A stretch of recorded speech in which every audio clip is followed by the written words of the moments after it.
And welcome, ladies and gentlemen, to GeekWatch, a subsidiary of the Monastery, the open bar of the internet. I am your one and only gaming monk, better known as Mildra, and with me is my good brother here in the temple, the man of 1,000 runes, the CEO of Zadare Enterprises, and the bane of my fucking existence, good brother Xanatrix. Hello. It is apparently lunar eclipse night tonight. I am back after having a brief scare regarding a power out, because I can't understate how nasty the storm that hit my area was. You had flashes of lightning constantly. At its worst it was like being in a tropical storm. I had gotten reports of touchdowns and some really nasty looking clouds from the storm chasers, who likely had a field day with this. And while it wasn't in my area, it wasn't a township down the road. Actual golf ball sized hail. Because everybody likes saying 4 of getting pelted with ice. I thought it was just the Wild who were going to be on the golf course. Then again, the Leafs are as well. If we start going down that list, we'll be here all night, Monk. What are you talking about? We don't sleep. I wasn't talking about sleep. I'm just saying we got to get to our point. Yeah. So this is now 3 for 3. This is now 3 for 3 with video game topics, and I can promise you that won't exactly be a habit. I have no intention of making GeekWatch into a video game based podcast. As tempting as that would be, that is not the goal of GeekWatch. GeekWatch is and always will be a topic-based variety podcast. Because I don't take myself seriously, and I only take the show as serious as I have to. Which is to say, as serious, more serious than Game Grumps. There we go. You know, I have never watched a single episode of Game Grumps. Well, you probably shouldn't either. But watching Aaron Hansen fold like a house of cards when he got punched was therapeutic. In a this is my happy place kind of way? More like a motherfucker deserved it kind of way. Which, fair point. Fair point. I do think that, for this particular topic, we are covering a genre that I have been keeping a eye on in a semi-passive observer way, if only because I think it's a good teaching tool when it comes to game design. Mm. And that is what we're seeing tonight. Hero Games, gaming's Tower of Pisa. Now, of course, everybody knows in some form the Leaning Tower of Pisa, and everybody thinks that they're original by doing the photo where it looks like they're pushing the tower over. It's a cliche as old as tourism. The only time that somebody made a good joke with the tower leaning, I would say it was in Superman 2. There was that gag throughout the movie where every time it would be straight, he would show up to lean the tower. Yeah. And the big reason, and the tower and there have been concerns about the tower leaning more and more every year. Well, I mean, it was built on a poor foundation, so that's it was built on wet soil. Yeah. That's kind of the fate of this tower at this point. It will slowly lean until it falls. unless the Italian government does something to fix that. Which would require building some major scaffolding to keep it in place while they dig under it and give it a new foundation. Yeah, that's the reason why it hasn't happened, is because they're trying to weigh the cost. I think at this point the cost is the cost is higher than just letting it fall, but they have to make it fall in a direction where it won't hurt anything. Mm-hmm. Now that being said, I suppose we should answer the question of what the hell are hero games? Well, hero games is my catch-all term for two particular genres of games that are kind of overlap each other like a Venn diagram. The hero shooter and the MOBA. MOBA, for those uninitiated, is multiplayer online battle arena. Everybody knows about League. Far less people know how the whole thing kind of started with the Defense of the Ancients mods for Warcraft 3. And I think that's the reason why Reforged had such a tight grip on what you could get away with modding, because they didn't want that to happen a second time. Yeah, Blizzard didn't want to lose a potential cash cow to modders. Especially since their own attempt at a MOBA didn't exactly pan out, but that's their fault for not supporting it well. Heroes of the Storm is probably the best MOBA I've played, with the least toxic community and a better way of distributing upgrades and keeping you from making shitty decisions. And since MOBA is the genre that came first, that's the one I want to focus on, because I want to make clear, I don't have anything against these particular styles of games.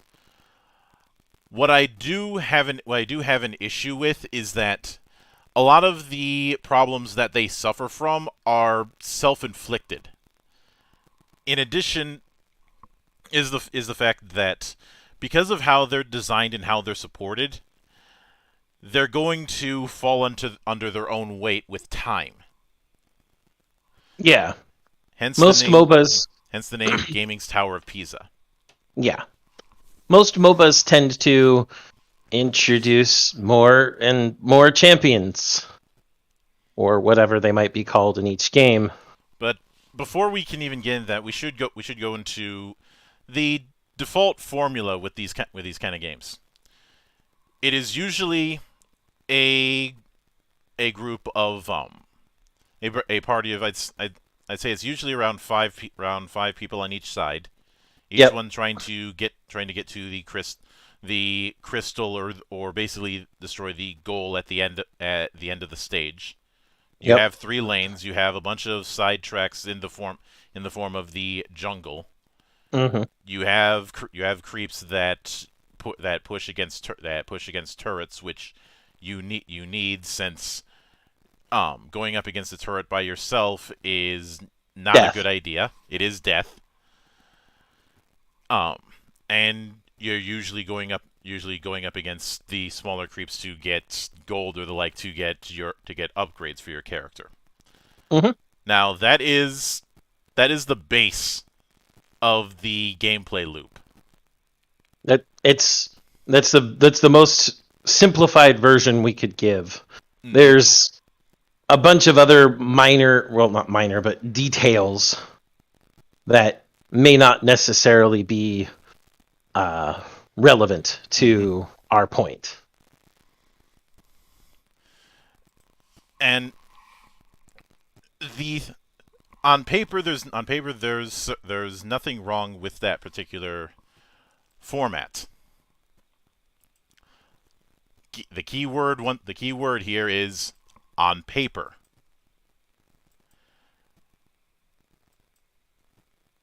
It's always the little things that can undermine it. Theory and practice almost never show identical. I mean, after all, everybody thought that the let's see, what would be a good example? would be a good example? Oh yeah. I'm pretty sure some people thought the Bellerophon was a good idea when they were concepting it.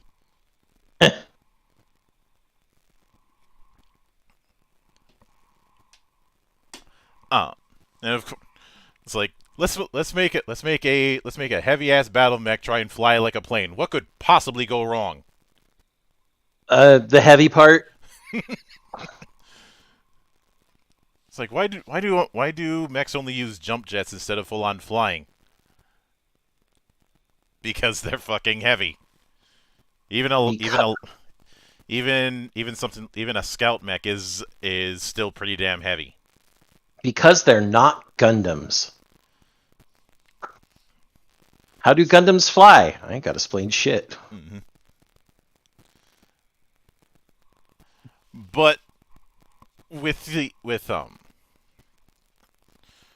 within the, I'd say one of the big things to go into when it comes to the issues in practice would be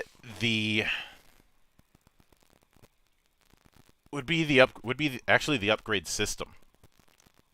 And it really depends on the upgrade system of the MOBA, because some are better suited than others. Yeah, I specifically want to aim my barbs at League's upgrade system. Which makes the most sense, since it's the one that's been established for the longest and has the most pitfalls. Mm-hmm. League's upgrade system is a full-on cash shop. You kill creeps or other players. You get gold. You spend that gold to upgrade your setup. Here's the problem that I have with that. There's a trope that we have used frequently here. Zan calls it "God damn it." I call it handbraking. But either way, it amounts to the same problem in this case, because when it comes to how you end up feeling the upgrades, it is far too granular for its own good, unless you absolutely know what you're doing. The upgrades are varied. There are upgrades that do many different things, and I believe that there was also one other limitation I really disliked about the upgrade system, is that I think you could only do it while you're near the Nexus. Yes. Yeah, so you can only do it while you're in home base as well. Mm-hmm. And you're going to know what you want to build for your character if you've been playing them long enough and you know their role. League's champions page separates them into 6 roles. Most of the League players separate them into 5. But the idea is that if you're playing a specific role doing a specific thing, you're only going to buy specific items. But the entire gold shop is open. You can buy any item you want. And until you know how your character plays and what they need, you're going to be fumbling around with it for quite some time. And yes, you can sell back items you've purchased at a reduced return, like all selling does in all games. Unless, of course, you're manipulating the economy in Fable, but that's a different story. The ultimate result of this is, unless you are fairly focused on a small set of champions or have taken the time to research, a new player will go in, not know how to build their character, or have a very vague idea on how to build their character. And in doing so, when you make the wrong choice, even at low level play, if you make the wrong choice with your buys, you can cost your team the game, which is fucking stupid. Yeah, and this brings me to another factor, because Riot and Blizzard both have put up these massive ass teams to combat toxicity. But when you look at the way the game is designed, that toxicity is self-inflicted by nature of how the game is set up, and oddly enough, the solution is fairly simple. Now, the reason why I say that this toxicity is self-inflicted is, consider this. With League, you're playing one of two modes. Summoner's Rift and ARAM. And this is largely the case with a lot of MOBAs that came after League. You might want to explain for the audience what ARAM is. ARAM is a single lane match that is all random, all middle. Basically cutting off the top lane, and bottom lane, and going with completely randomized items, item and stat setups. Yeah, you have no choice over your champion or anything like that. Now, ARAM has its defenders, and it can result in some dumbass combinations. However, the dice can go both ways. The dice gods giveth, and they taketh away. After all, as we always say, the dice gods have no mercy. Amen. They also have one other mode that pops up infrequently. I think it's all randoms ultra rapid fire. Which where everybody play lipstick on a pig. It's actually the only fun mode in League. Everybody gets a random champion, and all of your abilities are on insanely small cooldowns, so you're just spamming them all the time. Yeah, and it's dumb, but it is a fun kind of dumb because it's complete chaos. Yeah, it's stupid fun. Mm-hmm. It's the exact type of cathartic, non-try-hard mode that a game like this would need with such a toxic base of players. Yeah. Now, there was Dominion in the early days, but they put the mode out there and barely did anything with it, and then got rid of it because they said nobody was playing it. Except nobody was playing it because you didn't support it. Goes both ways. Yep. And the appeal with Dominion was that you're able to do a match and do combinations that you normally would not be the best idea. As well as the fact that a Dominion match would be a lot shorter than a Summoner's Rift match. Because that's the other problem I have with League, is the fact that one would think that I'd be used to long matches with how much RTS game I've played. But Summoner's Rift feels like I could have a birthday in the time that a match goes. Mm-hmm. At least the long match in, say, StarCraft or Company of Heroes, there's still stuff going on. It's not just this long setup for 2 minutes of climax. Because that's often the way that it feels. Either watching or playing Summoner's Rift matches.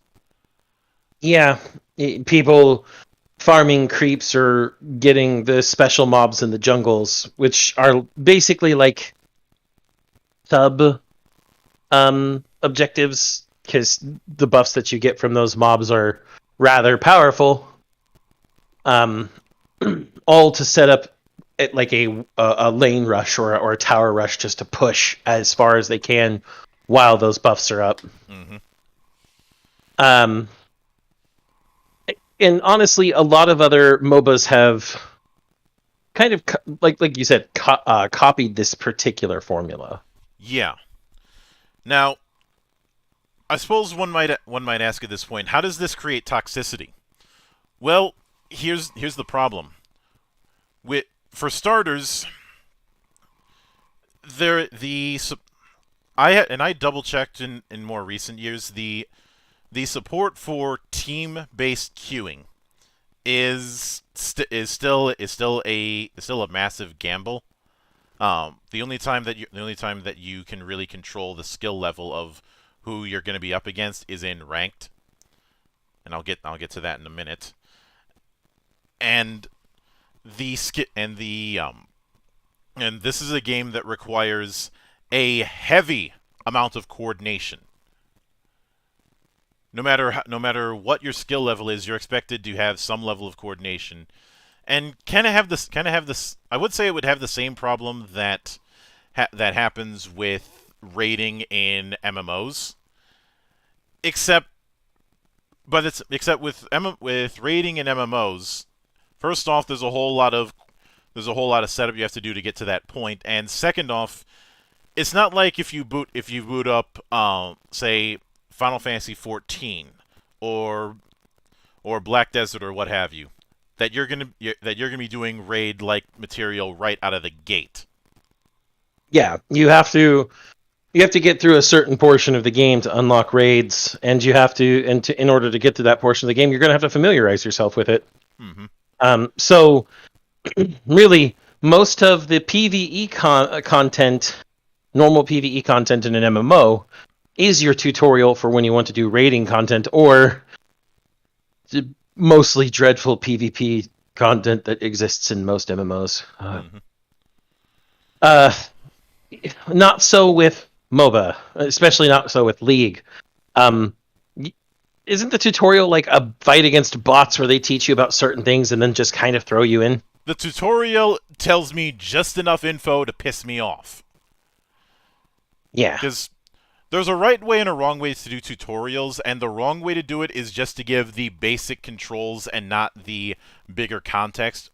And an even worse thing to do is not give you any space to practice.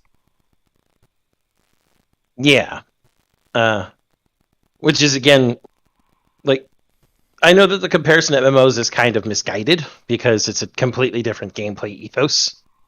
But MMOs, even those with poorer tutorial type stages, just through the very necessity of having to navigate a story to get to raiding content, means you're going to familiarize yourself over time with the system and the greater context of things. Mm-hmm. I was tempted to bring up FF14, but considering how late raids are unlocked, and I'm not counting dungeons. Yeah, we're counting the either the 8-man full party raids or the 24-man 3 full party raids. Like I think the earliest raid content that you would get in 14 in A Realm Reborn was coils. And yep.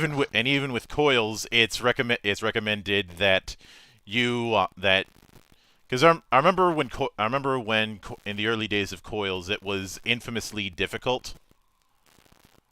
I think they've lightened back. I think they lightened back on it with the years, but no, it's still considered one of the hardest raids, even with all of the engine changes they've done. Mm-hmm. And that's just because it was tuned that tightly. Even with people who go in unsynced, so that they have the echo bonus, they're in their super high eye level gear, all that fun stuff. If you can't do the mechanics, and the mechanics are really tightly tuned, and I love it, you're going to wipe a few times. I remember doing coils. I remember why Nail Van Darnus's god form Nail Deus Darnus continues to be an epithet in my fucking lexicon. Mm-hmm. Had I a book of grudges, there would be a Nail Deus Darnus entry, miles long. Instead, it's carved into the runes of a sword I will specifically use to kill that fucker. Master runes don't fuck around, goddammit. Mm-hmm. But even by then, I think the game goes out of its way to warn you about what you're getting into with coils. Oh yeah. And by the time you unlock it, you've already put a few hours into the campaign. A few hours? You put in like 30, because you can't get to coils until you're in post ARR. Mm-hmm. And if I can't use coils and I have to use Crystal Tower, well, Crystal Tower was endgame content for ARR. It was also post game. It was a part you had to do Crystal Tower to get to Heavensward, and it was the big 24-man reading stuff. Yeah. But the point is, there is a progression. You have to work through the earlier parts of the game to get to that high level play, and even then, you're not doing Savages, which is where all the real raiders and static groups are. Mm-hmm. Which is why League and a lot of other MOBAs who don't have that practice space, don't have those tutorials to give you the bigger understanding, are it's such a failure.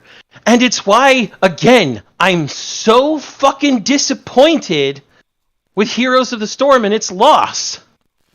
And while Heroes of the Storm isn't dead, it's been on eternal maintenance mode, and we will get into that and why it's such a massive disappointment that things went down the way that they did.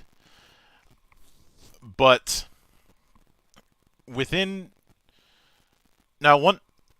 because of that demand for coordination at all times.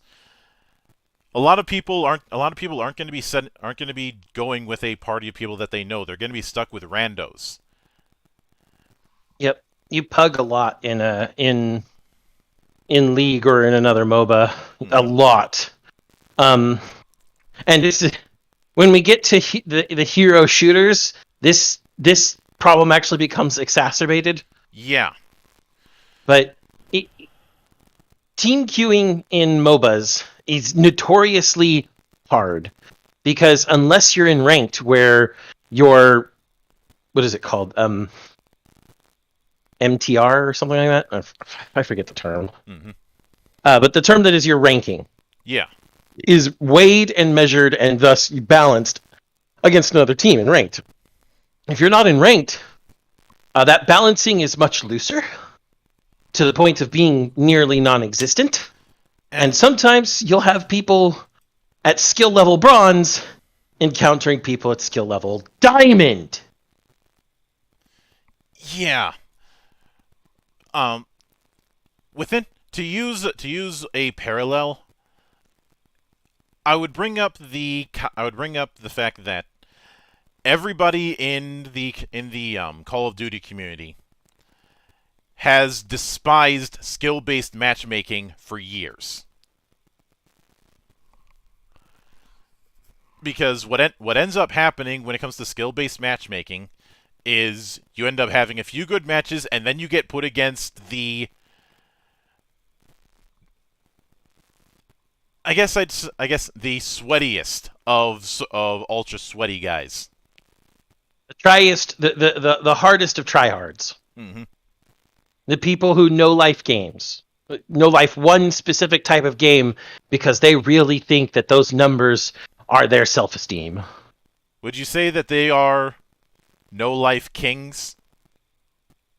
Don't insult Alucard that way, you asshole.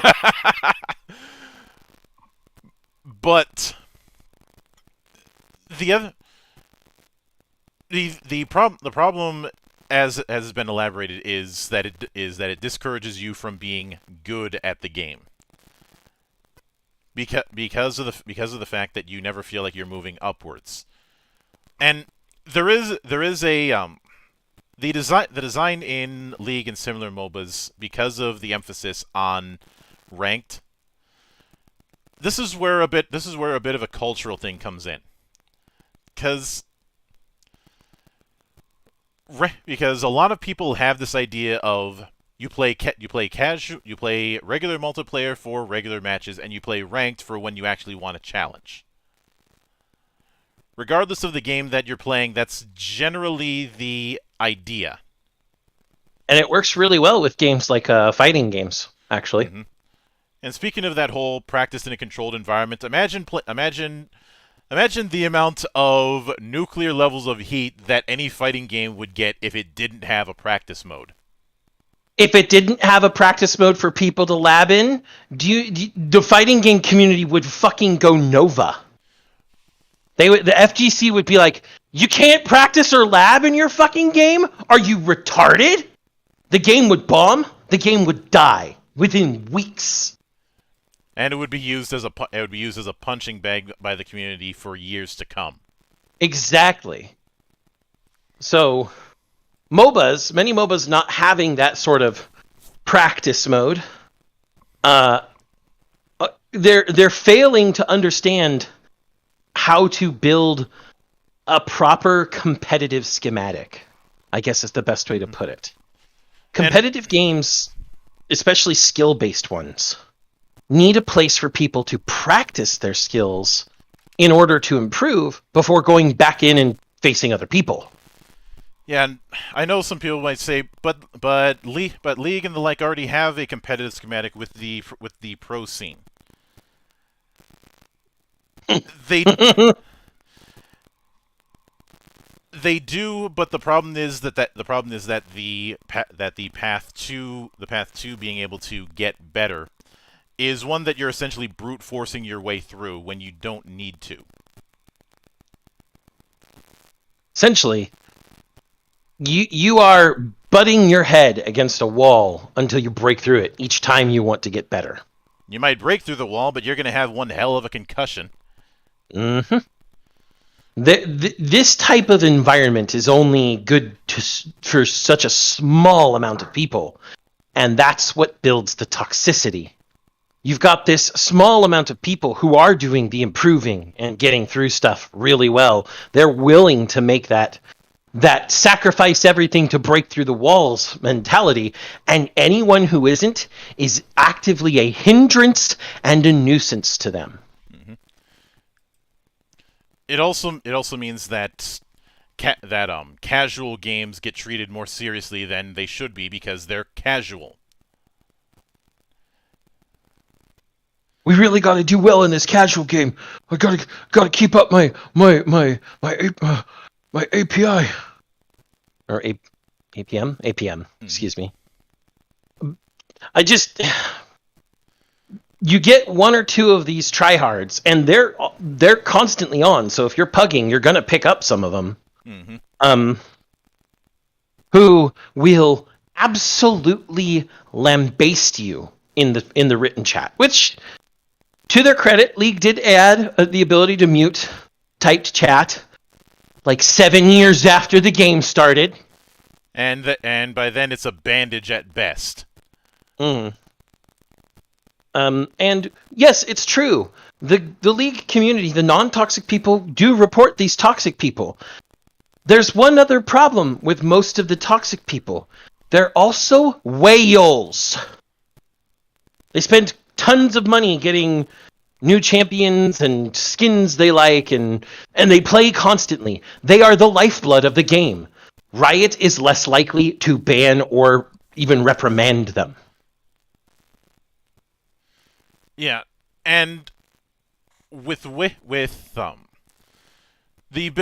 big thing that I want to harp on with this is, as I mentioned, because of the game's design and the game's support, this toxicity that they keep trying to combat is like swimming upriver because it is self-inflicted. Would it be fair of me to say that it's a self-licking ice cream cone? No, because a self-licking ice cream cone implies a problem, a solution to a problem that doesn't exist, or a solution to a problem that it isn't really there. This is kind of the opposite, a problem self-made that there is no solution for other than to unmake it, and you're unwilling to unmake it. Mm-hmm. And of course, I should note that I know some people might bring up the rune system or whatever they reflavored it as this week. That has the same problem that we have with that granularness of the cash shop, just in a different coat of paint. I know people who know what they're doing don't have a problem with that granularness, but you need to be able to have a low a low floor and a high ceiling, ideally. There's a reason why I like to talk about the concept of flow theory. I think I've brought it up with you in the past, Zan. A couple times. For those unaware, flow theory is a concept in game design that is best imagined like a chart. On one axis, you have difficulty, and on the other axis, you have time. And there should be a gradual increase. You should have a diagonal line, ideally. I say ideally because obviously nothing's ever that simple.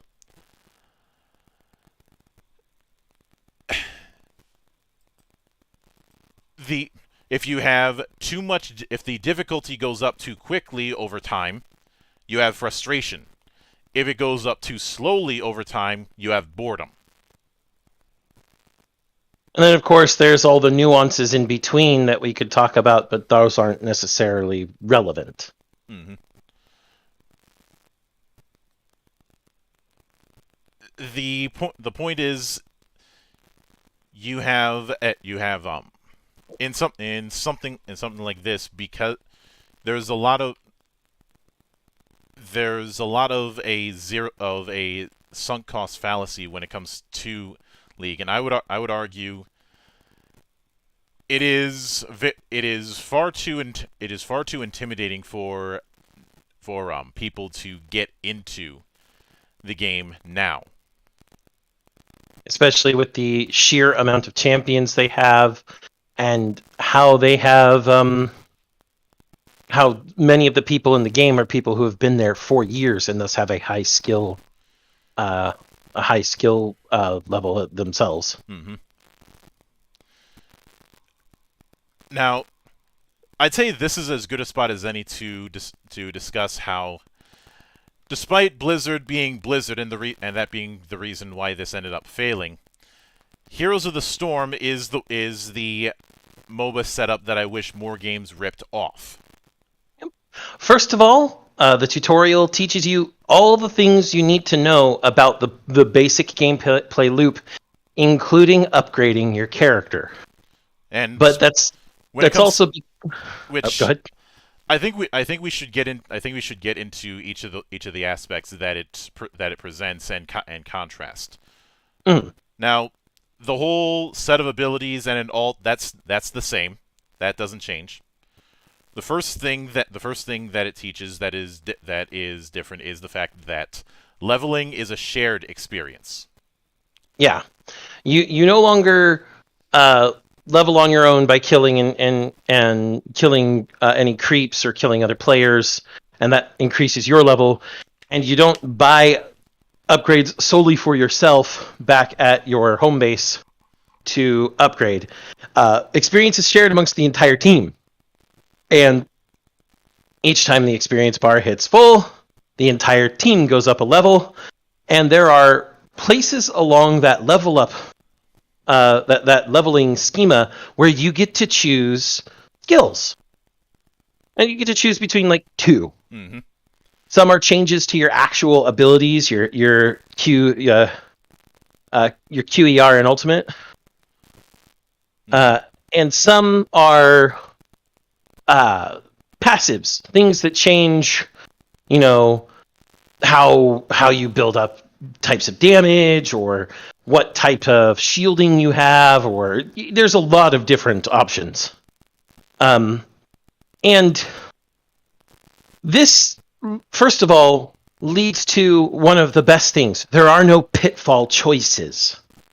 Everything your character has on your level up scheme is going to be useful in some situation.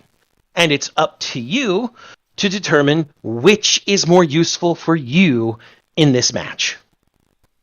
Mm-hmm. And even if you pick the wrong one, you've still got something useful. It just may not be as useful as the other thing you could have picked. And what's more importantly, the effects of what you picked are felt immediately. Yes. Absolutely. When you buy items in League, sometimes you don't exactly necessarily feel the effects of giving yourself more what is it, pure damage or whatever, goes through their shields and everything and actually attacks health. Mm-hmm. You don't immediately feel it because a few points doesn't increase a lot of damage. You got to really get up the tree of that particular item. Oh yeah, items in League. I know we forgot to mention it. You have to buy them in like item trees to get the ultimate form of the item. And with a lot of those trees, you have no idea what's going to lead to what. And you know how I've bitched about feat trees back in 3rd edition? Yep. This is worse. Yeah. But here, using the tutorial character you're given, which I believe was Jaina Whitemane. You play as Jaina in the tutorial, mm-hmm. and she's also like the very first person given to you in Heroes of the Storm, just as your opening champion. There's things like giving your ice spells AoE, or making your ice freeze longer, or making your ice do additional damage. Things of this nature. They sound simple, but you hit something with your Ice Bolt spell, and you immediately see the effect. Something's frozen longer, so you don't have to deal with it as long. Or somebody just took more damage. Or you hit a whole bunch of people. Mm-hmm. It is an immediate return on investment. And that is a fantastic way to feed into the gameplay loop of we have to do more, we need to get stronger. Mm-hmm. But the thing I love most, like the one thing that blew me away about Heroes of the Storm, besides the fact that its community is not nearly as toxic as any other MOBA I've seen, was the fact that the maps are all varied and have different map sub-objectives. You had some maps that were legitimately 3 lanes, turrets, creeps, the works, everything you'd see from Summoner's Rift. Mm-hmm. But then it would add something extra. Like, oh, if you hold this control point with these bells, you're going to shoot ghosts every so often at the enemy base, doing damage directly to it without having to send your creeps there. That was the Raven Queen map. Mm-hmm. Or the Overwatch map where you literally pushed a payload to shoot a missile at the enemy core. Which is a more fun of use of payload than, well, we'll get to that. Yes. But the big thing there is you aren't consigned to the same exact gameplay type every time. Summoner's Rift, your basic thing was push the lanes, break down towers, break down inhibitors, get to the Nexus, break it down, grab the super creeps, or grab the super mobs that were in the jungle for the for the team buffs that would occur from killing them every time they were up. That was the only strategy. How you achieve that strategy varies depending on your team makeup, etc. But that was the only thing. That was the only way you could play Summoner's Rift. That's still the only way you can play Summoner's Rift. Yeah, and that's the thing. No matter I'll get to this later, but the variety of Summoner's Rift is intended to be through the characters that you bring into it, rather than the stage itself. Except when you look at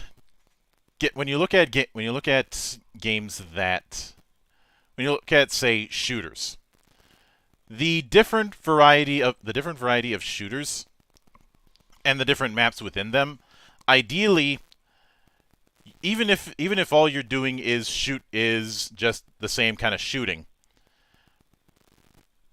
different maps will create different firefights. Different guns will also create different advantages and disadvantages. Yeah. Let's consider, since you and I have cut our teeth with Halo, let's consider midship. Okay. Yeah. Anybody who likes sniping on midship is going to be heading to Pink Tower, but also going to be paranoid while they're in Pink Tower. Yeah. I mean, anyone who likes sniping on midship is kind of a dick, but whatever.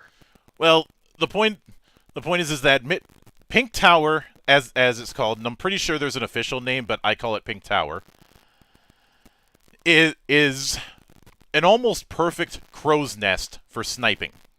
Mm-hmm. However, it is the smallest spot in the map. So all that anybody has to do to get you out of there is throw a grenade. You know, a little fire in the hole, and then you're out of that spot. Yeah. And then you have some maps that are a bit more unfortunate, like say Snowbound in Halo 3. And everybody knows the appeal of stuff like Blood Gulch. Yep. Especially when we got, more big team battle stuff. Blood Gulch was always a good one for big team battle. Mm-hmm. And it could easily be argued that the practice mode with something like Halo is big team battle. That kind of became the place to fuck around. Well, if we're gonna keep talking in the terms of multiplayer, mm-hmm. the practice mode for Halo is the fucking campaign. That's where you learn your movement. That's where you learn your guns. That's where you learn your grenades. Mm-hmm. That's where you learn your base kit. Yeah. And then you move into multiplayer and use that base kit effectively against other people who have learned to use their base kit.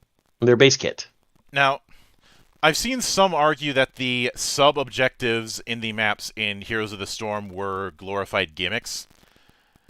I would say the only downside with it is not having control over what map gets picked. But it's no bigger of a gimmick than some of the maps in, say, Smash. Well, and what I like to say about this, they say the map objectives are gimmicks. Yeah, they are gimmicks. They're still gimmicks that you can primarily control. I mean, you even control things like Blackheart's Bay. You control when Blackheart shoots the other team by collecting enough doubloons to pay the bastard off. I'm not kidding. Yeah. There's and every one of the maps with their sub-objectives has a way for the players to directly influence what that objective does and when. Mm-hmm. It's not something you can't control. Eventually, some of them will go off on their own. I mean, the bell towers on Towers of Doom that I was mentioning earlier. Mm-hmm. You have to activate the altars to have your bell towers fire, and then you have to claim bell towers to shoot more bell towers at the cores. Mm-hmm. But the point is, you're never not in control of that. Who has more bell towers is controlled entirely by who is doing better in lane control. That's for certain. Mm-hmm. But when you fire your towers, completely up to you. Once your altar is charged and ready to go, you can do it anytime. Yeah. And I think the intent with this map setup is to make it so that individual maps don't always feel the same. Absolutely. Every map had a different. Like I currently have the Battlegrounds page open on the Heroes of the Storm page. Every map had a different set of mechanics that would give you an advantage. There are 15 maps total. Some of the favorite ones that I played when I was still playing HOTS were Blackheart's Bay, because, I mean, collecting doubloons and making him shoot at the enemies was always fun as hell. Especially if you were playing a character that was really good at killing mooks and also killing heroes if you came across them one-on-one. I was playing the Butcher, so one-on-oneing me was never a good idea. Mm-hmm. Or you had the Braxis holdout, which is you capture beacons and weaponize Zerg, and whoever captures more beacons before the next Zerg rush has a larger or captures the most beacons will cause a Zerg rush, and it's usually pretty big. Like you capture the beacons and it fills your holding cell. Once either holding cell is filled, both open and unleash Zerg, and whoever has more Zerg in theirs will send it to their base. It's fantastic. It also, played into some of the other games that Blizzard had that were good. I say were because, well, Blizzard. Yeah, we've been over this. And then, of course, as I was talking about the Overwatch map, Hanamura Temple, at least one of them. Escort the payload to its destination and bombard your enemy. Mm-hmm. Now, of course, the other thing we should note is how we mentioned about there being a set of roles, but the line between the roles that Riot wants people to be aware of and the roles that the community has created aren't exactly the same. Consider how there were six roles total, and it makes very clear what those roles are going to be right out of the gate. Yeah. Also, it probably would not surprise you if I brought up who got a lot of use during my time with it. Who's that? Let me see. Karazim. Yeah, that doesn't surprise me. Which is a bit unusual because you would think I would have no interest in playing a healer. I'm not going to get into that. But the funny thing is that because of how it's set up and because of the fact that you have a method of practice, as well as the fact that there are multiple ways for people to fulfill roles, you can have a more relaxed setup with parties. Yeah, and the practice mode was a bot mode. Honestly, every fucking MOBA could use a goddamn bot mode. Every fucking one. Mm-hmm. I think if I recall correctly, it was a bot mode that tried to replicate a regular match with bots. Yeah. Instead you would of fight against a bot team. Instead of just an extremely controlled tutorial match that's always going to go one way. Yeah, it tried to give you bots that were you chose the difficulty. I remember fighting against a ton of medium and hard level bots when I was still playing this with my buddies, and they fought at a specific type of skill level, one that you could react to pretty regularly, knowing the general things they were going to do, but it was never like you knew the exact AI script because you didn't, especially depending on the composition of the enemy team. Mm-hmm.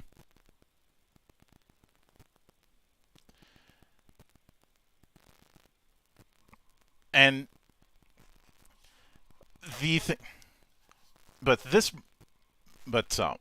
I'd say as far as why HOTS failed, well, the same reason a lot of Blizzard stuff has been failing, trying to push it into an esport and instead of letting a community grow naturally. Not only that, once it failed as an esport, they just basically dropped all support for it. Yeah, including the sport houses that they were doing. Yeah, They wanted it's a case of expecting Rome to be built overnight. Yeah. I'm looking here at the news page. You know, most news pages would announce big updates, big plans, all that fun stuff for Heroes of the Storm. The news page is patch notes, skin notes, and occasionally a new champion. Or like behind the scenes discussions like artists. Yeah. Oh, as an aside, there was one champion that always managed to piss me off. Who's that? Let me see if I can. I can give you a hint with one simple word: stasis. That would have been a support, I'm pretty sure.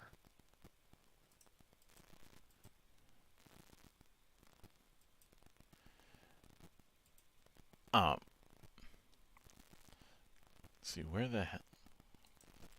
And now I can't find him. It's been a while.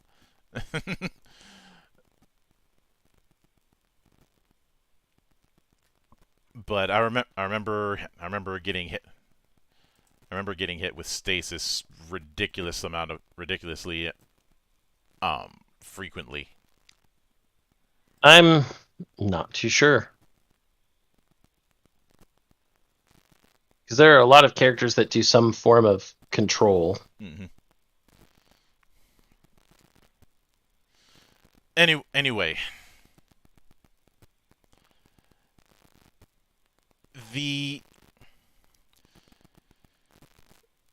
now I remember. It was Zeratul.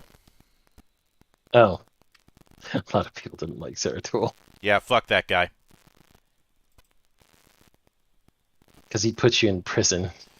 Mm-hmm.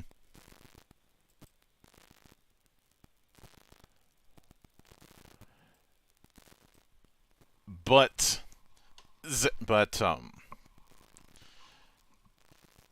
because and I know that there have been some attempts. I remember Paragon being interesting, but Paragon ended up shifting its gameplay style 3 times during its beta.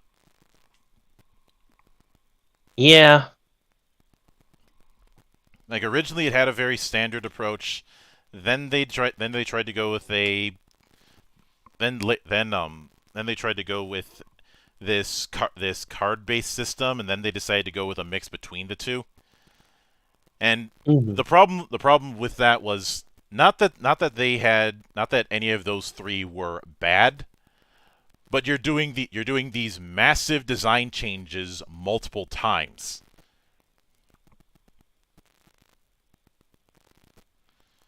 Yeah.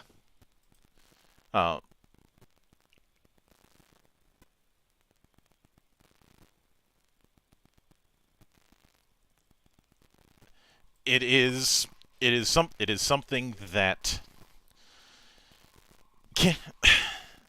that when you do that, you're essentially resetting the board and turning everyone into rookies again. And they're gonna have the feeling like, well, why did I waste that time? Why did I waste that time grinding for hours on end if you're just going to make me get used to a whole new set of parameters? Which is a different failing, though. Yeah. And Paragon never properly released, and all of the assets were put up for free.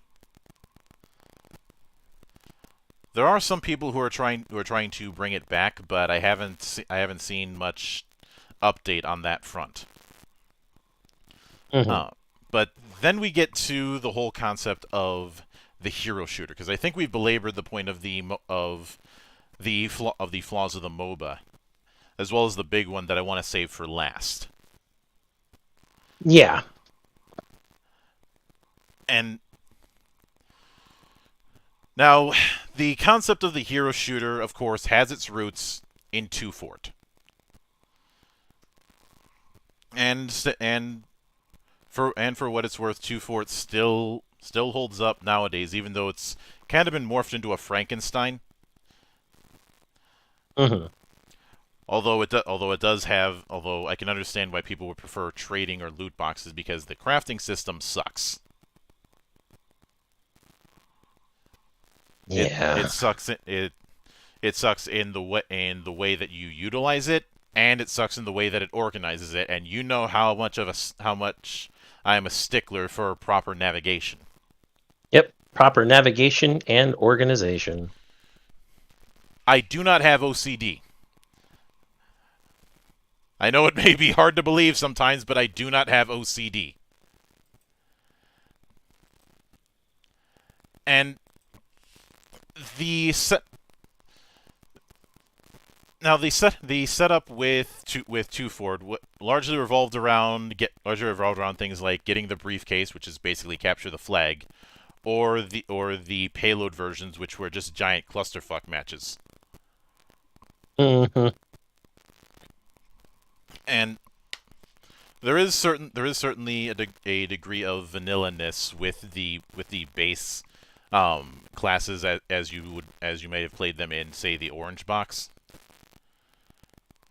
which is where and in hindsight the thing that I find interesting is the fact that unlike a lot of the hero shooters that came after, it didn't expand its cast of characters.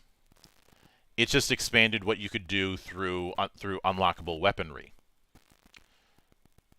Which might be a better course of action, to be honest. Yeah, and you're still familiar with the base character, but then you know what little tweaks have been made. And this is, again, plays to the thing we liked about HOTS versus the rest of the MOBAs. Yeah, the set. Now, granted, some of the not all of the modifiers are created equal. There are some where the pluses and minuses are far too convoluted for their own good. Not everything can be, say, the axe extinguisher. That's true. And for those who don't know, the axe extinguisher is an unlock for the Pyro's melee weapon that automatically does critical damage if the enemy's on fire. And since you're playing the Pyro, who uses a flamethrower, you see the synergy. Mm-hmm. Or even replacing the secondary, which is normally a shotgun, with a flare gun makes so much of a change, because now you can set people on fire at a bit more range. A lot more range. I remember getting headshots halfway across some sections with the flare gun. I mean, it takes some practice to get used to, because it's not firing straight. Yep, it is an art like a flare would. But if you've messed around with grenades, which you're probably going to be doing a lot if you're playing something like Demo Man, you're going to be perfectly fine. I know some people say that the worst class in 2 is the Spy. I don't agree. Gentlemen, I would say that the Spy has the highest skill floor. Yeah, he takes a lot of know-how to play effectively. Mm-hmm. So getting to learn him can be a bit of a pain in the ass. I will say that when it comes to the more high competitive style, the Spy doesn't fit. But I mean, the game was. I don't think the game was ever really intended to be super competitive. It wasn't. And that's why I don't think they ever tried to make it go into an actual esport. They did, but only because they decided to try it out, given the success of Dota 2. Yeah, I don't really consider that a big push, though. I consider that like, let's try it and see if it works more than anything. Mm-hmm. But they didn't try to go full on esport in the same way. Yeah, it wasn't what I would consider a fully concerted effort. Mm-hmm. And I know some people might bring up CS:GO. Well, first off, CS:GO is not a hero shooter, so it doesn't count for us. And two, I was never a big fan of Counter-Strike, even when I was a kid, because of how twitchy it was. It's a Twitch shooter, yeah. There's also the fact that my monkey brain didn't like the color palette. It does have a pretty drab color palette. And I know some might say, well, it's trying to go with a more modern style shooter. Yeah, You can and do variety in color with modern shooters. my response will always be, it's trying to be a modern shooter. Yeah, and I mean, hell, so is Fear to a point, and you don't hear people bitching about it looking drab.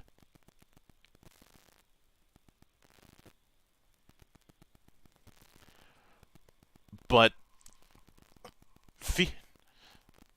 but even with that, this brings us to some of the other attempts when it comes to the whole hero shooter thing. And I've been dancing around it enough. Let's talk about Overwatch. How appropriate to bring that up recently, given the beta for quote unquote Overwatch 2, which really feels like Overwatch 1.1. as much as I may make fun of Tim Buckley of Control Alt Delete, he did make a good point in one of his recent comics. He did a comic where he says that he turns around from start in almost every game he does, and his kid asks him, "Why do you start every level in every game by turning around and running backwards?" And he says, "Because one time a game hit a secret behind the start position, and my OCD decided I have to suffer for the rest of my life." And the very next comic he releases is a comic is the same exact comic, completely covered with an orange filter, has an orange 2 scotch taped on, and in front of it he says, "I changed the light filter and added a 2. That makes this a new comic. Overwatch says so."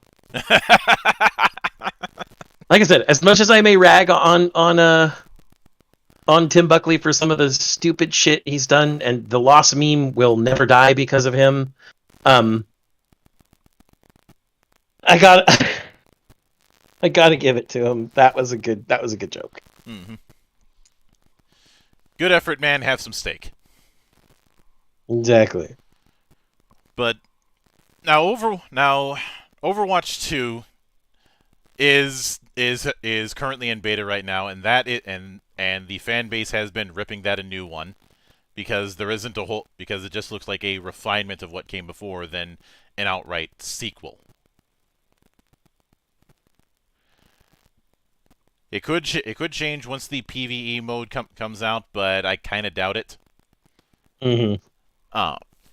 But a game like Overwatch was attempting to take the concepts that were put forth with 2 Fort and do what Blizzard has done quite a few times. Take a game concept and make it more approachable. Take a game concept and refine it. Mm-hmm. And that was the key thing that got them the stellar reputation that they had. And to be fair, Overwatch in the first few months did this very well. Especially since at the time it seemed to have a more fair approach with loot boxes. I say with heavy air quotes. It was more fair than many others. Mm-hmm. Because if I remember correctly, you had access to every character from the get-go. Yes, they had stated that they would not be charging anything for new characters. Which, good stance to take, because something that is predatory, it's shit beyond comprehension in the MOBA scene is getting new champions requires either buying them outright or building up essentially a cash equivalent in-game currency by opening tons of the in-game free loot boxes and grinding down copies of stuff you already have. It's like disassembling something in a video game to get a specific type of disassemble material. I can't think of a specific game at this time, but think of games where you'd have to disassemble weapons and armor to get like elemental particles for crafting. Mm-hmm. It's the same idea here.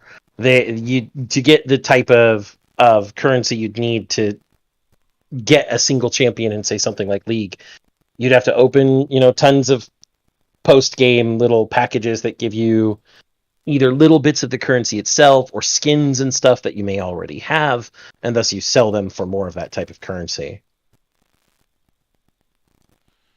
Yeah. And when it Overwatch also had a defined role setup. They had tried having attackers, defenders, support, and healer very early on, but they realized that's pushing it a bit too much. Let's just go with the good old holy trinity. Yep, tank, deeps, heals, and because of the fact that matches were 6v6, you naturally had a team composition setup that would follow into Overwatch League and kind of be codified, and that is 2x2x2. 2 tanks, 2 DPS, 2 healers. That was general, though there were sometimes instances where a new balance patch would come out and all of a sudden 4 deeps, 2 tanks was better than anything else or something like that. Yeah. There were some wacky fucking rogue team my brain is dying. Yeah. And compositions. Of course there were the controversies, and it got to a point of ridiculousness where Blizzard's approach to try and dodge controversy is by making a character gay. Soldier 76 is gay. Which ended up becoming a meme in and of itself. I remember, and I forget who the artist is, but I remember after Tracer was announced as gay a long, long time ago, and then later to stamp out controversy, Soldier 76 was gay, was declared gay. I remember, I forget the name of the artist, very NSFW artist, painted a picture of Soldier 76 with Tracer getting it on, and then an after picture of her pregnant with 76's kid, just to piss people off. I was suffice to say I was tickled. It was hilarious to see, and oh my god, did the eternally offended on Twitter just go fucking ape shit. This is gay erasure.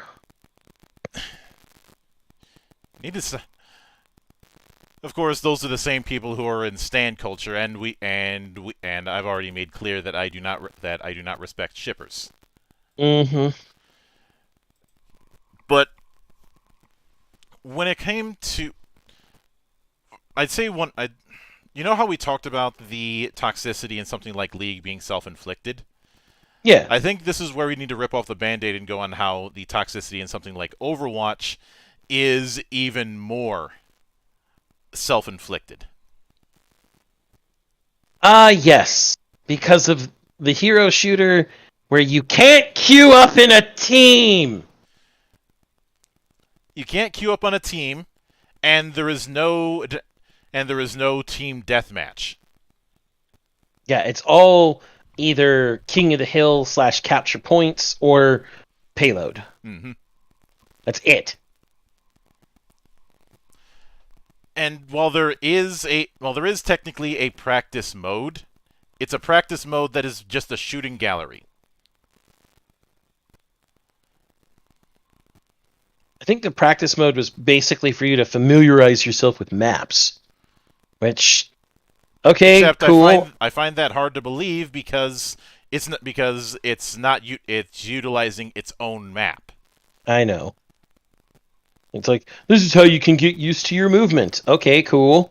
But how's that going to be relevant in other maps?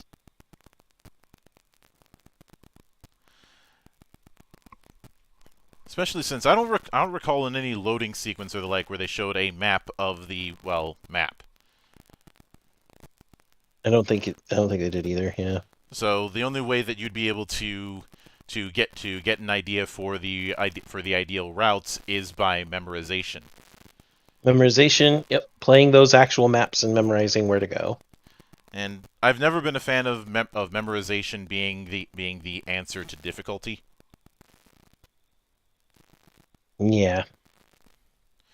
As somebody who had to put up with some of that bullshit in the NES era that we've talked about.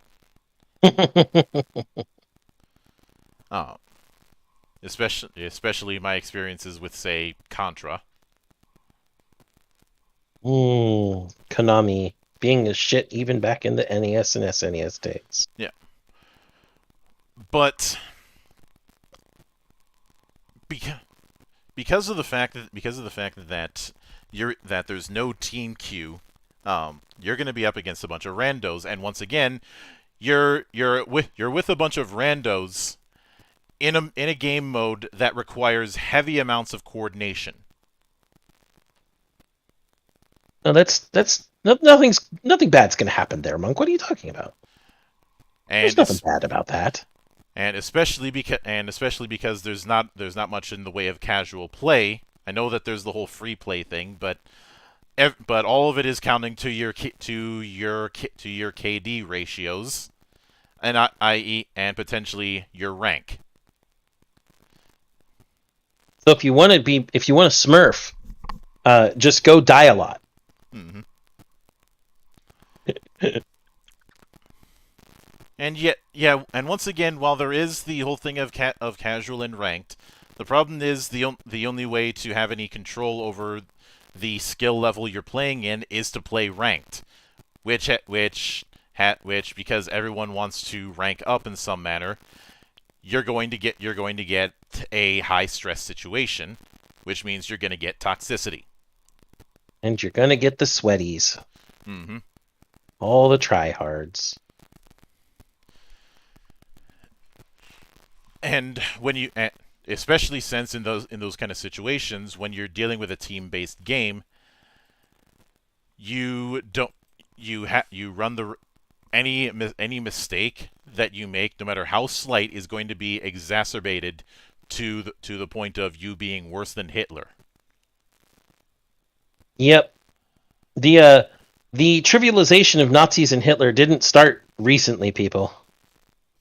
Started all the way. Godwin's law predates social media. Yep.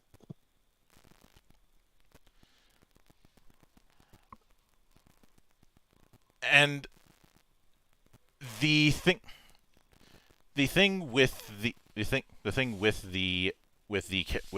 characters. Now, of course, you have the whole QER alt, but I remember not having fun with team fights most of the time, but more so in Overwatch than in League. And I'd say the big reason for that is whenever a team fight happened, it felt like everybody was trying to Nova at the same time and just see who survives. Yeah, team fights were never really that tactical. It doesn't help that in both cases, the game's not really preparing you for what to do when a team fight happens. Yeah. Again, this is the reason why having a more thorough tutorial is vital. And well, right now, if there's any genre that's the king of tutorials in games, it's fighters.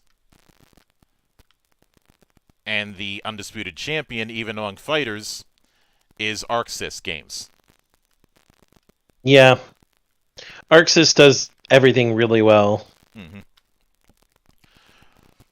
And I know I've brought up that comparison, but it's to show that you can do a thorough tutorial without it distracting from other matters.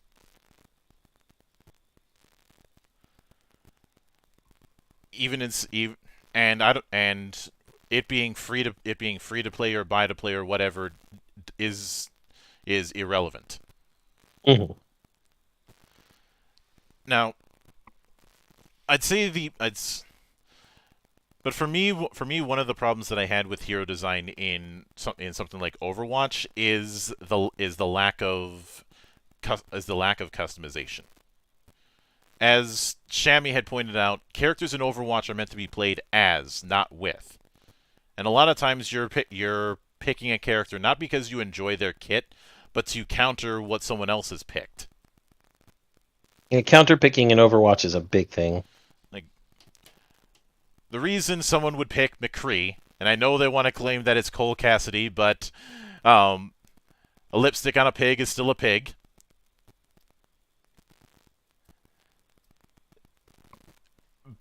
But the main reason that a lot of people would pick him, for instance, is to counter the Famercy combo. Yep.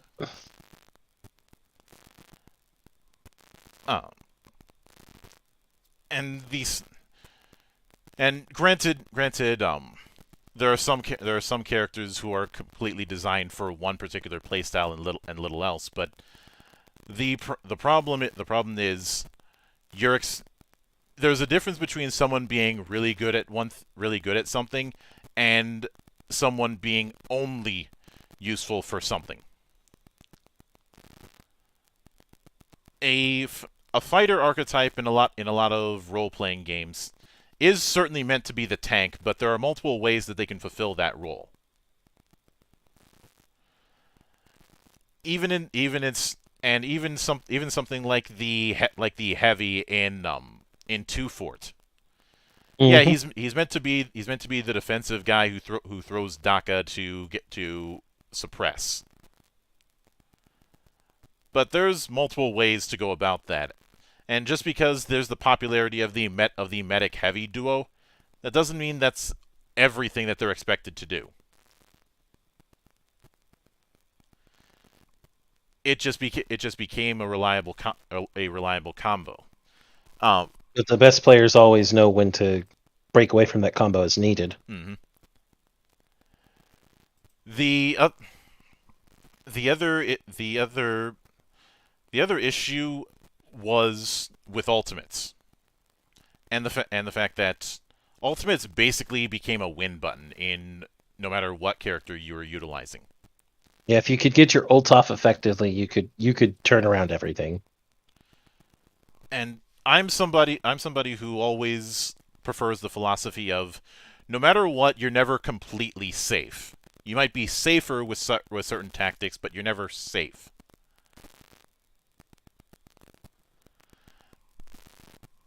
And because of the fact that alts are essentially an I win button in that regard, it ends up making characters just waiting to Nova, and I've never been a fan of that.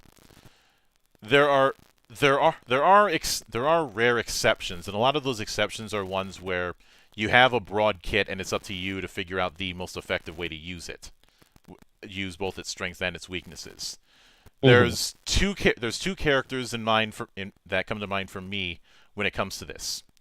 One of them is, and I know some people are gonna groan because it's me somewhat playing to my gimmick again, but Zenyatta.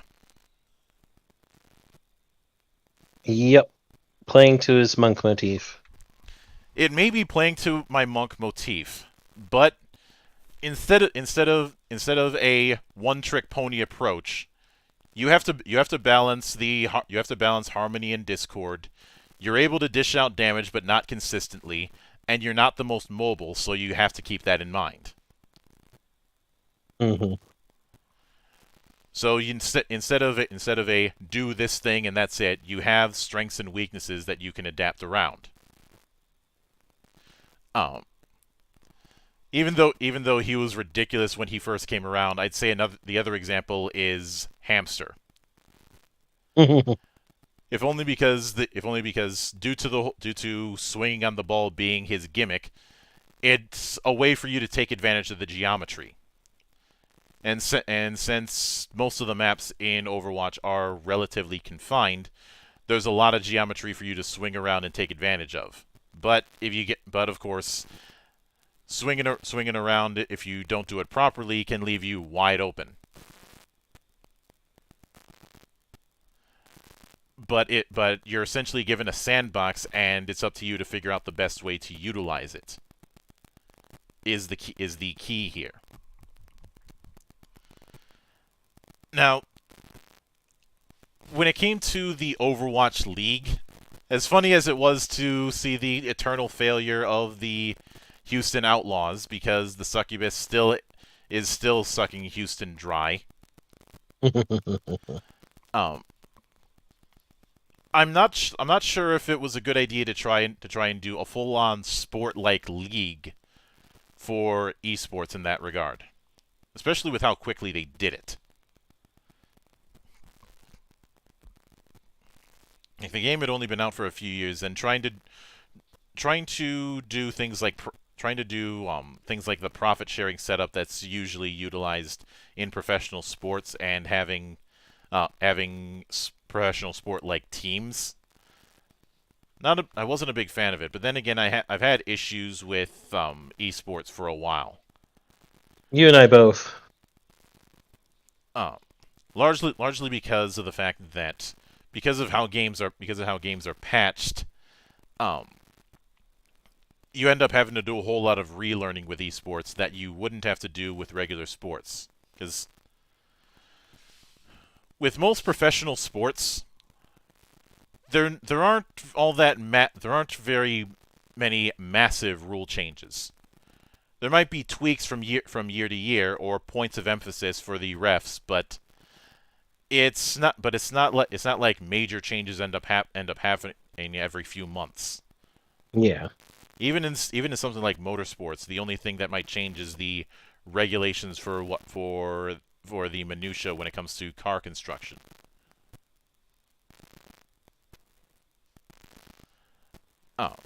This is applicable just as much with NASCAR as it is with Formula One or Rally. Yeah. Like there's a set. A car company is able to build it, but there are certain things that they have to abide by.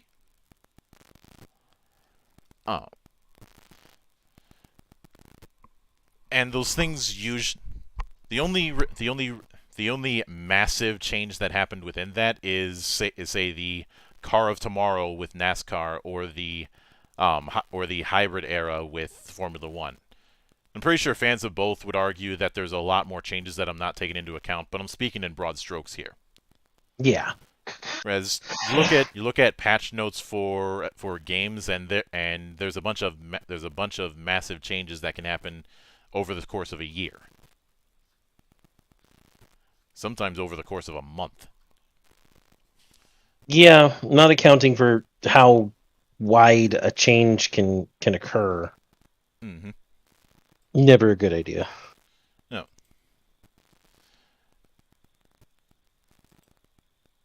And the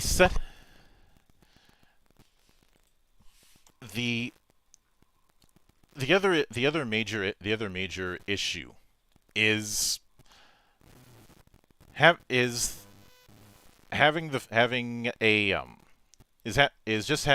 the fact that a lot of games that are made into esports, they're just from an outside perspective, they're not all that interesting to watch.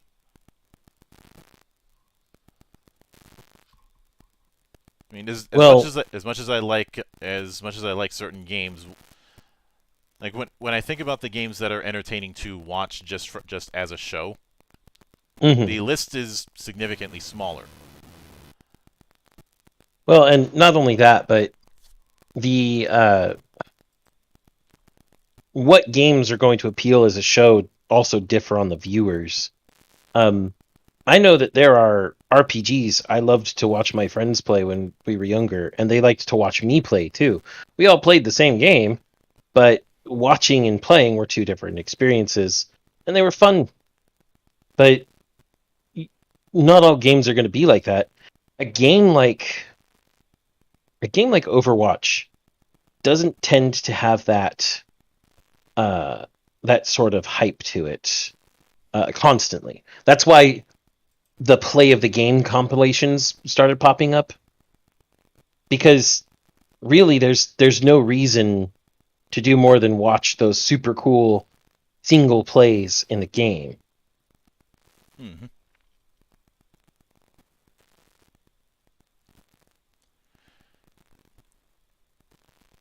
And the other thing, a lot of the characters that showed up later on had one particular issue, and this is where I have to get into an issue that creates a gameplay style that's counterproductive. It's time for me to talk about the shields and how so many characters relied on shields as their gimmick.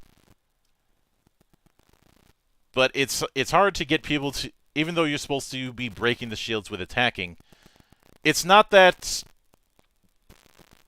fun to watch or play when you're just shooting at a shield until it breaks.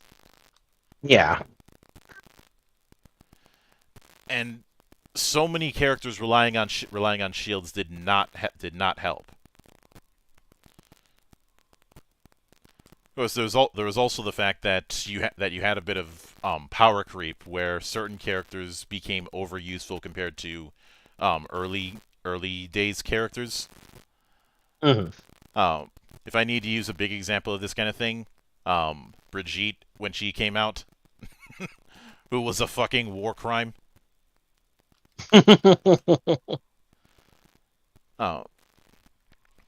But I'd say this is as good a spot as any to talk about. We've talked about the flaws with and we focus primarily on Overwatch and League with this. But I think this is a good spot as any to talk about one flaw that both of them have that exacerbates the problem. And this is the reason why I brought up the Leaning Tower of Pisa analogy with this. The constant introduction of new characters. Introducing new characters, which means that those new characters have to be balanced against every character that comes before, despite the fact that you're still playing on the exact same map. Not only that, but many characters that are introduced among these different ones, with the exceptions that we've made for, such as Tufert, are, some of them are just the same kit as another character, flavored differently. Or the differences are minuscule. Are minuscule and are far too minuscule. Yeah, they're inconsequential.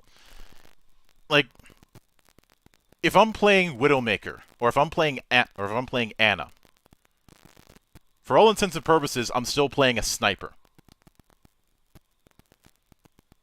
They have some differences to their kits, and their ultimates are different, yes. But the primary damage that they do is long-ranged assassination. Mm-hmm. And the fact that because of the fact that you're still playing on the same very limited set of maps with all these new characters is it ends up having a degree of a bigger load that you have to keep in mind. And whenever I bring this up, people the counter argument is when new characters are introduced into fighting games. Except, I don't think that's applicable for a few reasons. One, as we've said multiple times tonight, fighting games have a lab mode that you can get used to characters. And yeah, you don't have as many moving parts because you only have two characters to deal with. Yeah. I mean, if people are going to then go, what about Smash? My answer is, what about Smash? It's not a serious fighter. It's a party fighter through and through, and it was never really intended to be balanced. It was intended to be fun. Yeah. Using Smash or using similar party fighters for this kind of thing is a poor comparison because of the fact that they are meant to be they're meant to be a game to dick around with. The fact that Smash tournaments ended up happening was just a happy accident. Yeah. So, I mean, Sakurai is on record as stating he wanted the games to be for fun first, which is why he toned down the competitive gameplay mechanics in Smash later on. Mm-hmm. I think with Brawl he overcorrected, but that's just me. I mean, but then we have Brawl Minus to break it all further. Modding's always fun. Looking at you, Project M. But the point is that with fighters, first of all, balancing against a cast of characters is easy because you're not balancing against the 5-on-5 teams that you find in most MOBAs or the various team composition numbers amongst hero shooters. Remember that the team composition in Two Fort can get huge. But the ultimate goal there is you only have to balance one fighter against one other fighter for each member of the cast, including themselves, because mirror matches are a thing in fighter games and not a thing in a lot of MOBAs. And while fighters certainly have the fighting game community obviously has tier setups when it comes to a fighting game roster.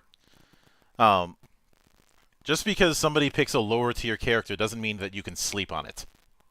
There are people who have nearly taken Evo using Dan. Fucking Dan.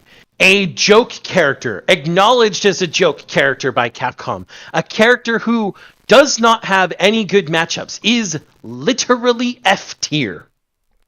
And there are people who have nearly taken Evo with it. If that doesn't tell you why you can't sleep on joke characters, I don't know what does. And as I mentioned before, this goes back to that notion of safer but not safe. No matter what you choose, there should be the possibility that you can get countered if you're not paying attention. Exactly. You still need to be on your game. You can't just blow it off and auto win. Yeah, that's why Ganondorf players exist in high tier tournament play. It's also the characters that are broken in fighters.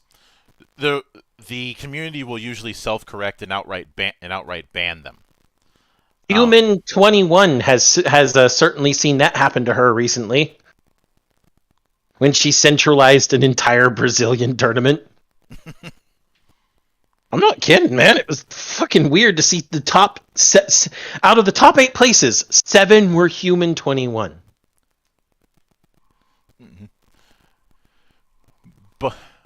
But then you have the big example that comes to mind for me when it comes to characters being soft banned because of the balancing issues is stuff like Meta Knight or Eddie or Ultimisia. I remember when she was banned from tournaments in Dissidia and Dissidia Duodecim. Yeah, I am not going to defend that. She was triple S rank tier, which nobody else was, because if you could use her properly, nobody could close in. It's fucking bullshit. I learned to play her that way. My 2 friends around me who played Dissidia with me did not like that I finally learned to play her that way.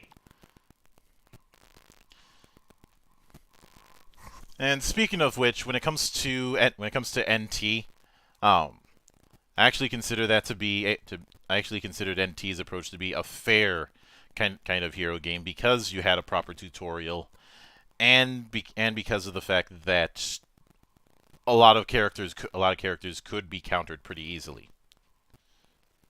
Yeah, NT went to a large amount of effort to correct the not correct, but to change the gameplay enough that it could be a team game, because Dissidia and Dissidia Duodecim were both single player games with a multiplayer mode if somebody else had a PSP to play with you. Mm-hmm. Whereas NT started as arcade cabinets. Yep. And so ultimately, the failings of hero games, what we're looking at here, is sort of a triangle. The inability to teach their players how to effectively play their game. Mm-hmm. The constant addition of new gameplay kits without a consideration for what came before. And the inability to match players with other players of their skill level in a more casual setting. Whether that's giving you, team queues so that you can queue up as a team and you're queued up against other casual teams within your general range, or whether that's making sure that your matchmaking system actually matches ranks properly without putting you up against the sweaties too much too soon, or whether that's your casual mode just not having a ranking system and people can choose who they want to fight, which, by the way, Guilty Gear Strive does that now. Mm-hmm. Now, there's a few games that I want to cover that I feel have handled this issue in interesting ways, and in some cases ways that I actually prefer. Mm-hmm. Now we already talked about HOTS and how much of and the tragedy with that. Another tragedy that I'd like to bring up is Gigantic. Okay. And how, because with Gigantic was far more fluid, far more forgiving, and because of the fact that instead of a static kind of tower, it revolved so much around these giant guardians. Yep. Who play a major factor in the battlefield. So because of the fact that you're constantly doing something with it, and the fact that that mobility was a key thing that they had in mind. Mm-hmm. A lot of the problems that we have with hero shooters / MOBAs did not happen with Gigantic. I'd say the reason Gigantic ended up failing, even though some people are trying to bring it back, was outside factors. Namely, the fact that they ended up getting stuck with Perfect World Entertainment, and the whole thing with it being attached to the Arc launcher that nobody likes. Man, I remember when playing Perfect World used to be getting a really shitty English patch for a Chinese MMO, but playing it on a private server that boosted everything by like 20,000%, and you could get the shop gold as an item drop so that you could buy all the cool mounts and stuff. Man, 2008 sure is a long time ago. Mm-hmm.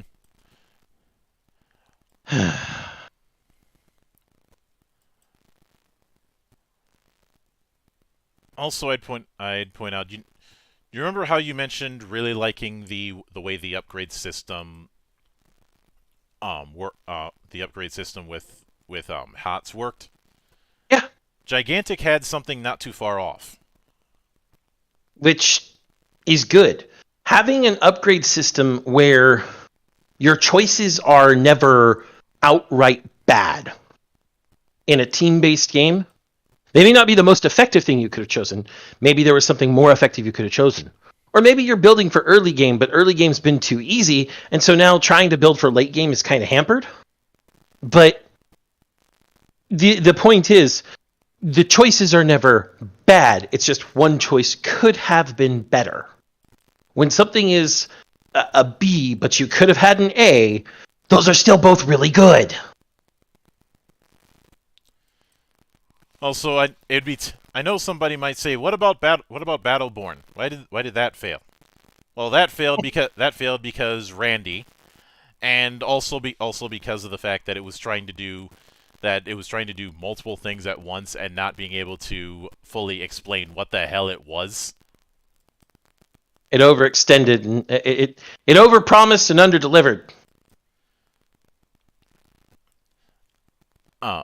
Ever do that? There's also the fact that it had like 3 times the amount of heroes that League had during its launch, and decided to come out right around the same time as Overwatch. Yeah, that was not the best decision. Well, I think it was somewhat after, but it was a little bit too close. Yeah, it was too much. It was too involved in Overwatch's cultural zeitgeist. And you have something that has the Blizzard polish and name, and so when that name was still reputable, versus Gearbox trying to who was already starting to annoy people with the excessive memeness of Borderlands and the excessive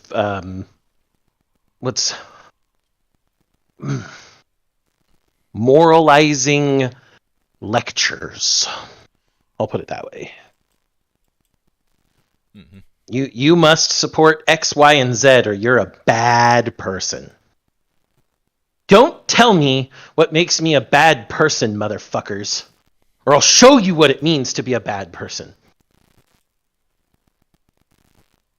Yeah. Now, of course, one of the there was also stuff.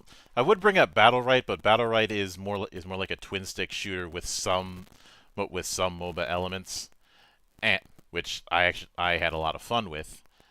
But I want another if I were ever get back into MOBAs, I want another MOBA like HOTS. Mm-hmm. Give me another MOBA like HOTS. But when everybody was doing the boycott Blizzard thing, some of you may recall that I did a video with the hashtag Blizzard Alternative.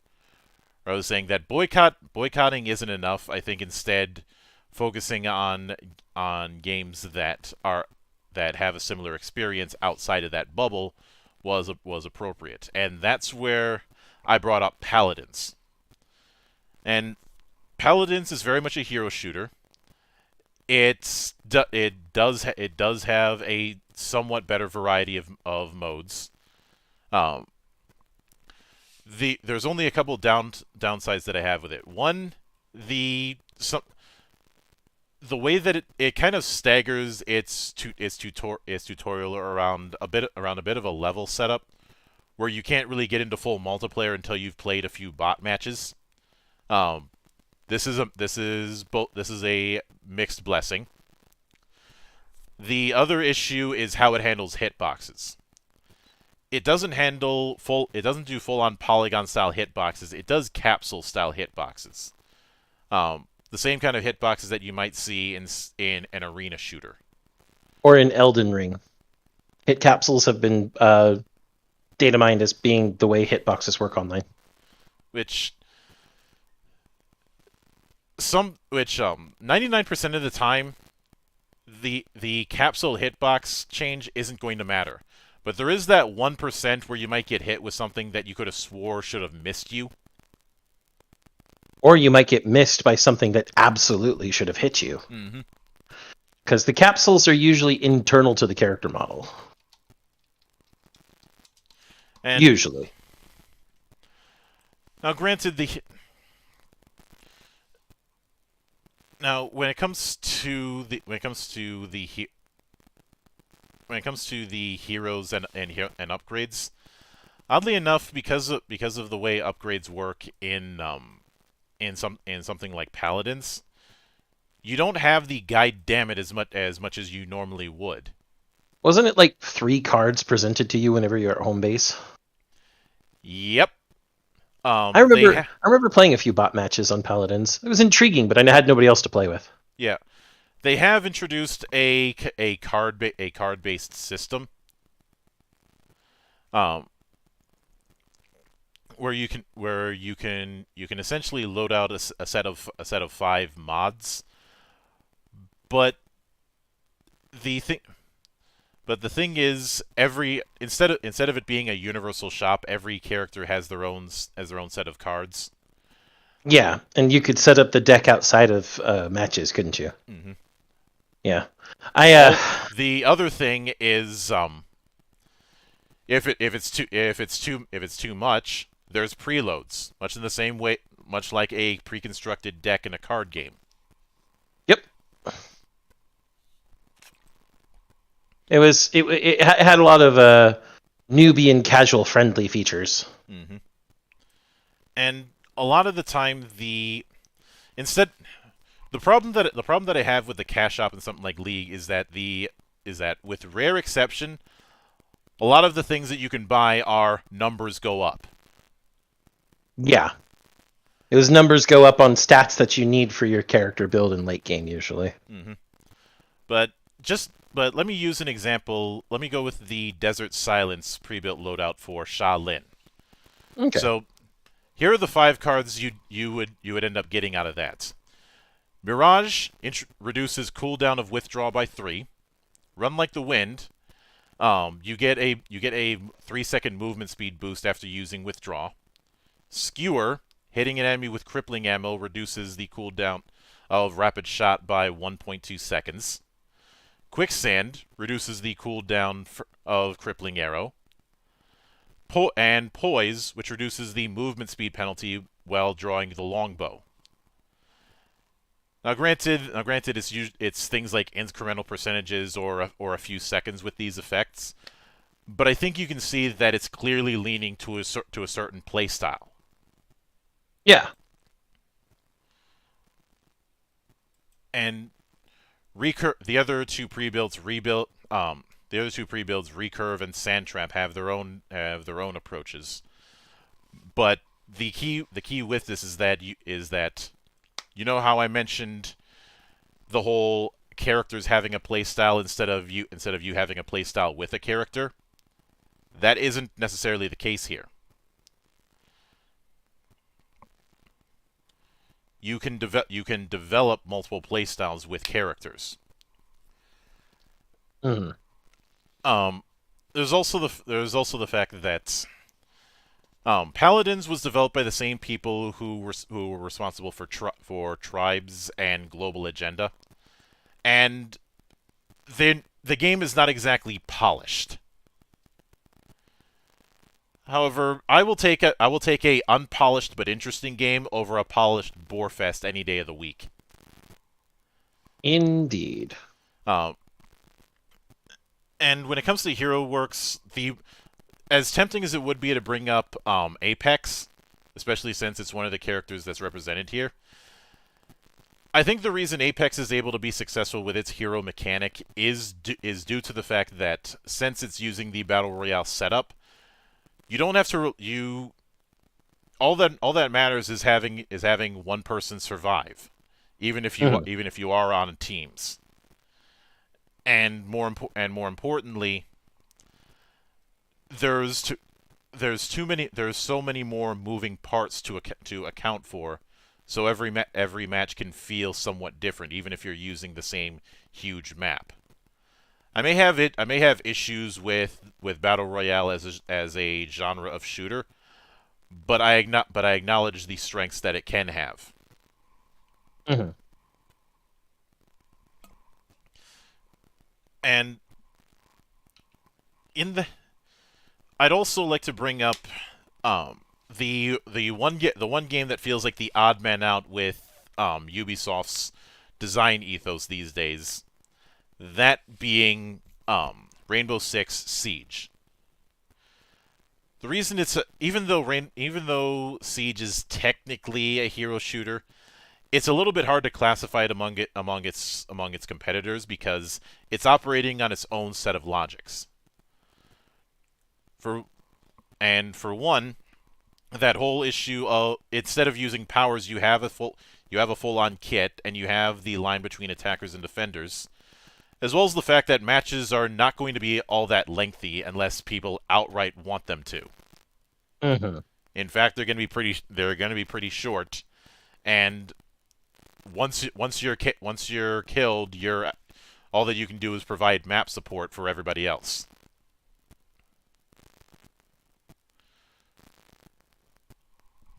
Oh, and as for something like Valorant, you remember how I bitched about the twitchiness with CS:GO? Yep. Valorant Valorant has has the same issue. It has the same issue, and it's combined with the fact that it's trying to do CS:GO and Overwatch at the same time, which in my perspective is like trying to mix oil and water.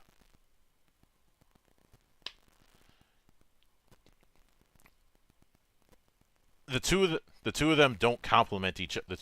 The powers and the weapon setups don't complement each other. You would think because of the fact that you have different weapon types, I'd be okay with it, but the problem with any sort of hero-based game is you have to approach heroes like character classes.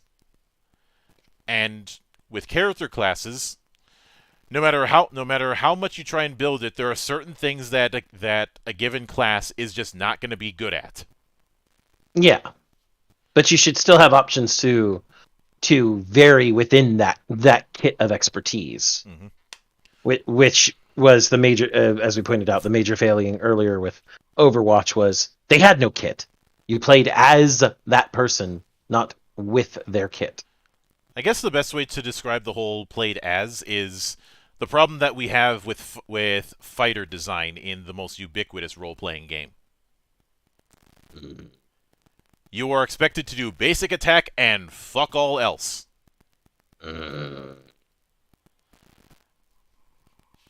Now that's an extreme to piss off Zan. But it is still apropos, is it not? It is apropos. And that's why you hate it. Yes.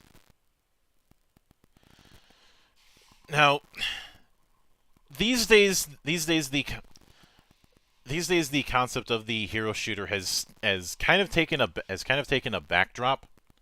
It's not nearly as all encompassing because the trend has jumped into the MOBA setup. I do think that hero style games have a future, but the mechanics have to be refined instead of trying to treat a certain style of mechanics as the be all end all. Otherwise you really will kill it, and that's kind of the reason why I think all the harshness for Overwatch 2 is justified. Because you had a golden opportunity to actually refine and address the problems that you had, but no, instead let's piss off casual fans by making very little in the way of improvements. And let's piss off the hardcore by forcing people into a 5v5 format. And I had a discussion with somebody where they said, "What's the big deal when they're only dropping one character and thusly one tank?" The problem is, as I know I bring up the whole thing with Sprint in Halo, but it's a good analogy because that is a minor change that has major implications for everything else. Changing one that little change with major implications after people have gotten used to a certain style, you're having people reset the board all over again. Even if tanks are more powerful in 2, that's still going to be a bitter pill to swallow. True. I know they have this push mode, but as far as I'm concerned, that's just payload with a different set of paint.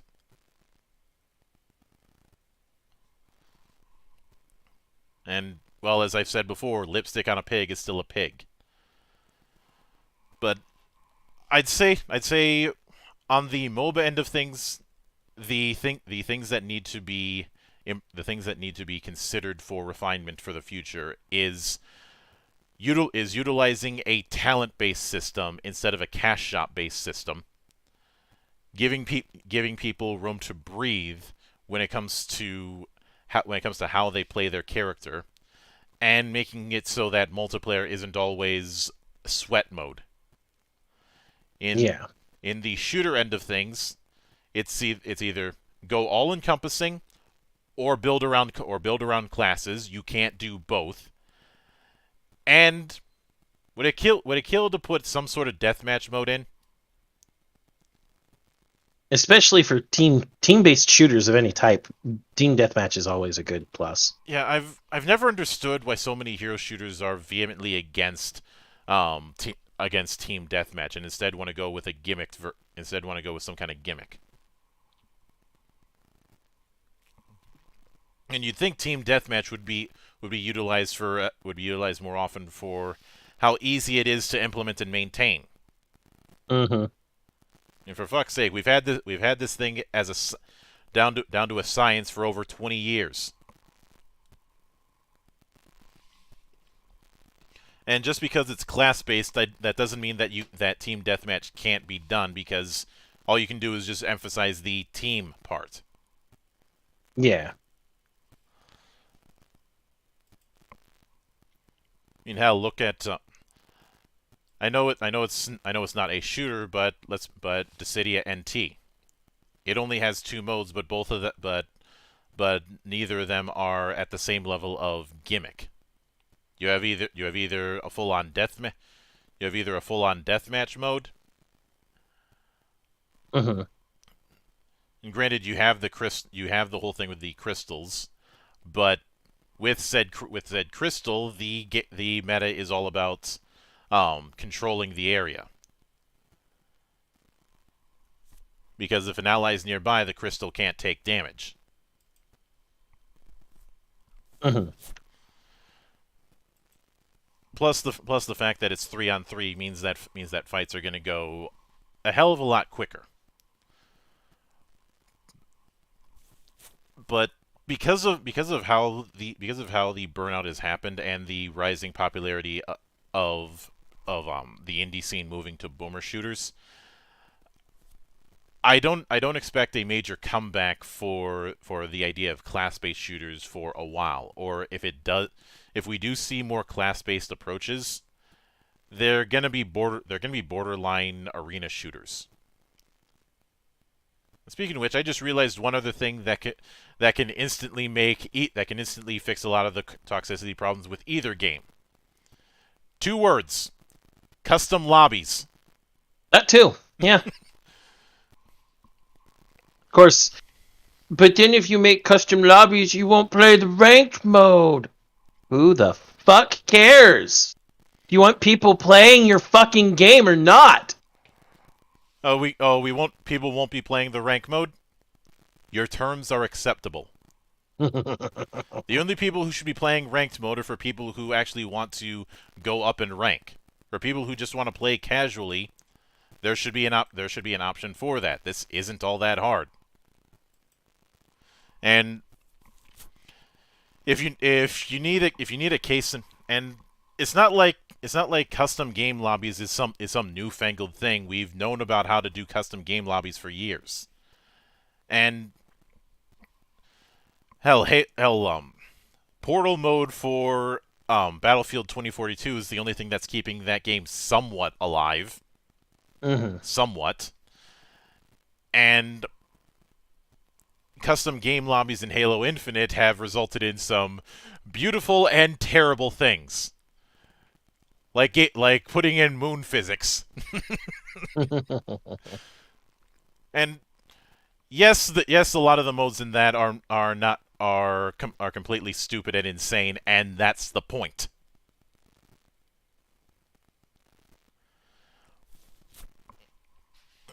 Now, when it comes to the future, the future of this style, the two dominant styles of shooter that I see hanging about for the foreseeable future is BR and boomer shooter.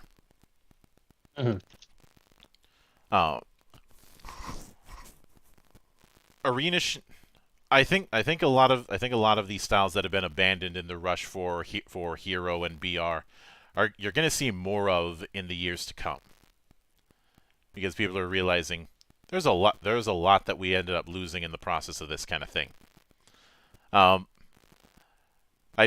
I think the bigger names are going to have turnarounds? No. No, absolutely not. Because the people involved with that suffer from what I like to call toxic positivity. I don't want to talk about toxic positives. No, but everybody knows somebody who is in that level of toxic positivity. I can guarantee you that. Mm-hmm. Now, that'll do it for this particular episode of Geek Watch. Next week we will be covering something gaming related, but not video game related, because we haven't done a random generation fuck around in quite a while. So I'd say it's time to amend that deficiency. And as I mentioned previously, I will be off on the 28th. Because Double or Nothing is happening that night, and I am not doing double duty. Not to mention the fact that it would probably cause us to start late anyway. Mm-hmm. And I know that I started late this week. Keep in mind this is only the second time I've done these live. I'm trying to get back into the groove of things, but it's a little hard when you haven't done these in a live format regularly for over a year. Mm-hmm. And of course, I will have a fair few interviews over the next few days, as well as the season finale of Valley of the Judge with Veil of the Void.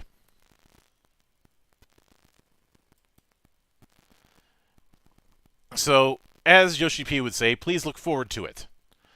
But until then, on behalf of the good brothers present and not present, my name is Mildra, I am your gaming monk, and